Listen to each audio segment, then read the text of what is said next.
Thank you for stopping by to listen to my dad, Larry Witcher, otherwise known as the Professor of Useless Knowledge. I hope you enjoy it. Everything about anything is Mr. Know-It-All. Okay, here comes the judge. Here he comes. Here comes the professor. Come on in here, Larry. Come on. I don't feel like no judge the way I've been treated lately. You been treated bad lately, Larry? Everybody listens on the radio and then they correct me. Yeah. Even Verlin Deaton corrects me. Hey, that's no surprise. He was trying to correct people years ago. Come on. Well, he's tried to correct me. But the first thing I'm going to do is say hello to two people. One of them is a real nice person.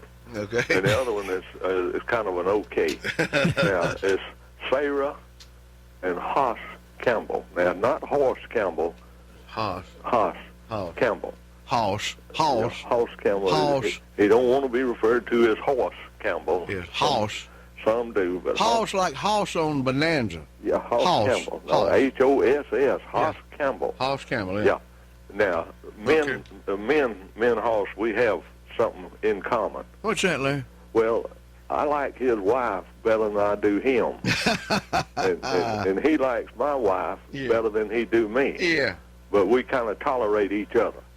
But we're going to just make it Sarah Campbell Day. We're going to leave him out of it. Yeah, let's do it. That's right. So, but I got corrected after I got off the radio yesterday. Yeah. I said the best thing since sliced bread. What's what?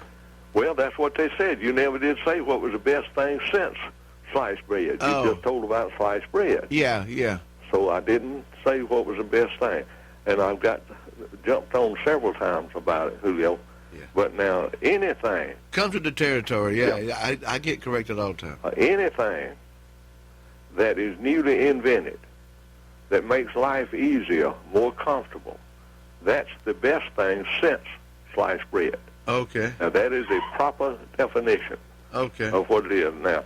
But then I was told by one lady the best thing since sliced bread was when they put starch, clothes starch, ironing starch, in a spray can. That was the best thing since, because she remembered washing outdoors in a wash tub with a rub board. Yeah. And now, by the way, those rub boards now are collectible items, Julio. Oh yeah, and I got my grandmother Malcolm's rub board. I got it hanging up. Now, is it wood frame with metal? Yes. Corrugated metal. Yes. Well, the first one was wood framed. They even took a piece of wood and tacked little ribs on it to give you something to rub with, homemade rub boards. Uh-huh. And wash day then, Julio, was a terrible thing.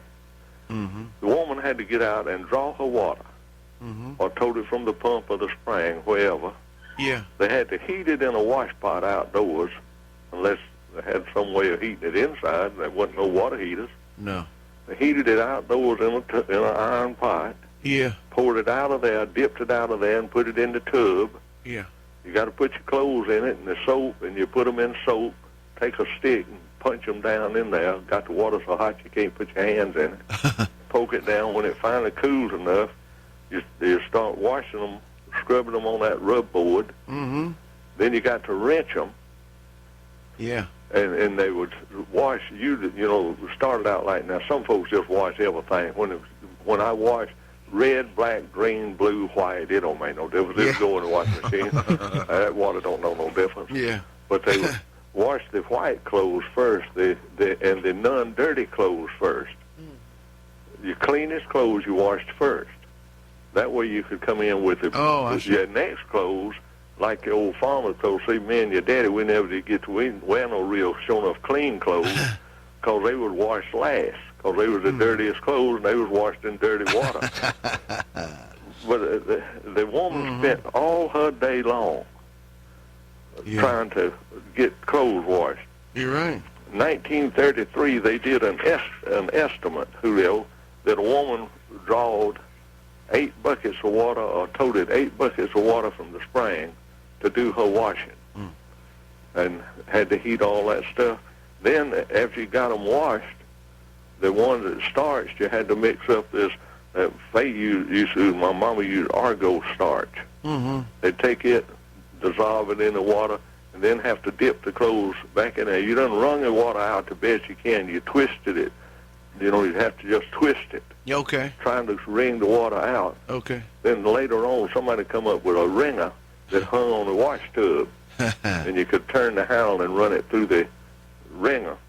But you got to wet them again in the starch water, Yeah. wring it out.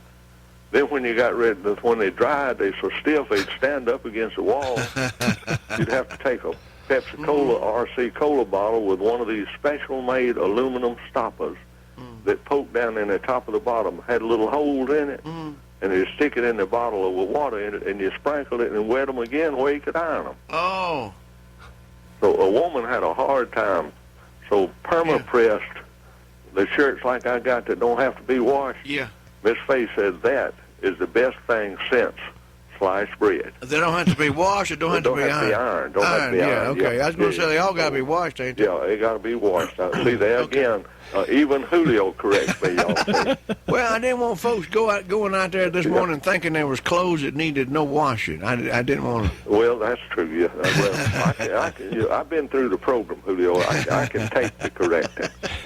Please don't let me go off with something like that again and get 9 calls while I was trying to eat my sandwich.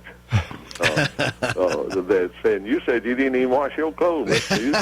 No wonder you stink. Yeah, they don't need washing. Don't even but the woman's day back then was a hard day. Yeah. And on top of all that, they had to go to the field as soon as they got through that and help farm and help chop cotton. Hurry up and get through washing them clothes. Yeah. And come on. Think about this now too. You, if it was raining, you got to put wash day off to the next day. If it was pouring down rain, you couldn't go outside and do that. We had unless you did it on your porch or shelter. Had a shelter with a put the wash tub up under the shelter. Yeah, and then think about it too. Yeah, if it was pouring down rain or whatever, and you couldn't draw the water. Think about this. How about in the wintertime when the wind blowing and 30 degrees? I mean, you didn't wash clothes that day either. Yeah, they washed clothes and they had hung them out on the line, and the fingers freeze to the clothesline. Yeah. And they wouldn't dry until the sun thawed them, and then, of course, they was wet. You squeezed out all the water you could. Yeah. But they'd freeze on the clothesline. How about that? Yeah, well, driving down the road now and seeing a clothesline in the backyard is a thing of the past. Nobody's doing that anymore. You may see sometimes see a rug or something hanging out there, but nobody's hanging clothes. Did you know my wife wants me to put her up a clothesline? Well, you should, Larry. She only wanted it for 56 years. But I'm going to get around to it. Yeah. But, Lord, it mustn't. You ought to. Women has been a mistreated creature throughout her life, Julio. What are you playing up to, Miss Faye? She's on to you for something? No, what is I'm just trying to tell the truth.